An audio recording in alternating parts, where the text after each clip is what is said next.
remember I forgot to say that in between all this, of course, I got to graduate from my Bachelor's of Law program in 2020 with a second class honor. So that was great. And then again, of course, because of COVID-19, it was fully online. Now we are in 2022 and 2023.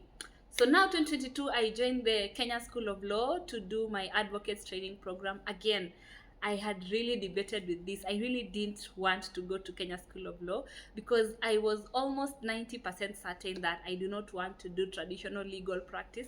I did not want to represent clients in courts. I wanted to get my hands dirty in the community, directly making the law be operational through policy and through grassroots work and through advocacy work.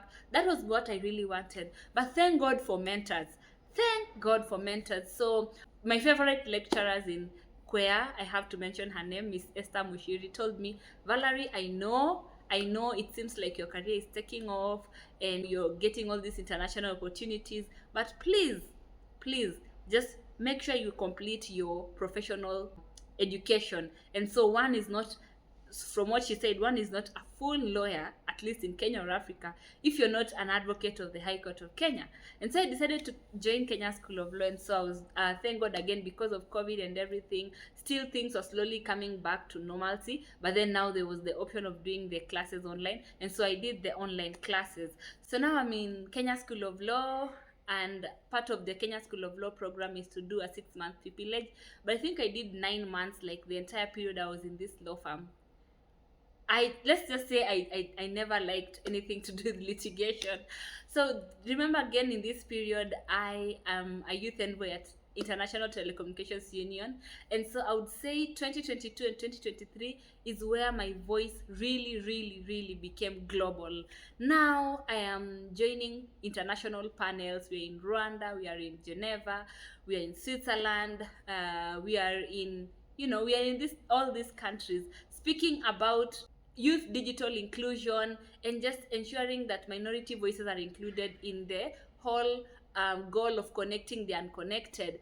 And at this point, I started realizing how global level policies are made and global systems. I get to have an understanding about the United Nations and how it works. They just used to advocacy at a grassroots level. Now I'm doing advocacy at a national level. I am shadowing Kenya representation at the ITU, which is the Communications Authority of Kenya. And we are speaking about big issues, broadband connectivity and satellite. It's so many things. And then I started realizing, it's actually interconnected. It's not just about providing skills for women and girls so that they can make an income online, but it's at a policy level. It's a financing issue. There's so many factors that go towards ensuring that we have better affordability of digital devices, we have better connectivity, electricity access. There's an infrastructural issue. Now I'm interacting with other people from other countries, and now remember the certification I did on cross-cultural diversity, equity and inclusion. I'm now putting it into practice. You're meeting people who English is not their first language, just like it is not yours. You're meeting people from different backgrounds. Sometimes you have to go and do advocacy in countries that have different ways of doing things than your country, and that really opened me up to even reporting mechanisms. I just was opened up to a whole new world outside Kakamega, outside Kenya, outside Africa. And I was like, oh my goodness, okay. And so it was really inspiring to just being able to go at the community and do projects and still sit in panels and just being able to know how to shape shift, for lack of a better word. This was the period when I really traveled. I was doing a lot of summer schools. I was getting a lot of international opportunities. I shaped a lot of digital policies. I supported a lot of programs with the ITU, especially under ITUD, which is dealing with the development aspects of connectivity. And it was really amazing. I also got to learn about politics.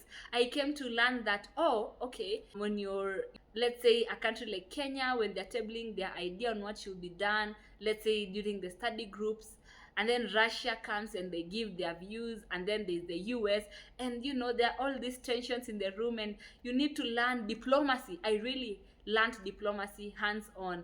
And so it was really just amazing to be able to open my mind to that. And I can say 2022, 2023 are the years where I really, really felt like I am really on the path of what exactly, I should be doing. And so I now started thinking of, making She Goes Digital, the initiative of equipping women with digital skills, not just a project, not just an initiative, but actually formalizing it as an organization.